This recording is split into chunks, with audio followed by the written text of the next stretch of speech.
Hey everyone, welcome to our channel. In today's video, we will guide you through how to watch YouTube ad-free on iPhone. So let's get started. Firstly, open the App Store on your iPhone, search for AdGuard and download the AdGuard app.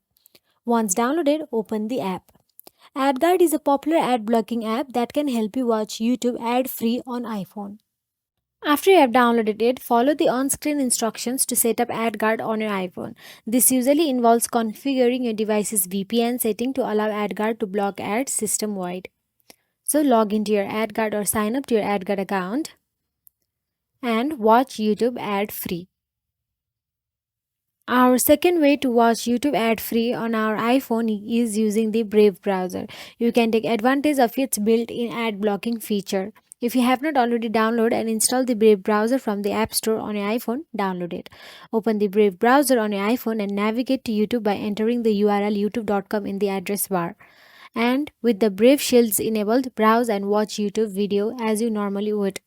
So, by using the Brave browser and AdGuard Shields enabled, you can enjoy an ad-free YouTube experience on your iPhone. So, if you found this video helpful, please like, share, and subscribe our channel. And thank you for watching.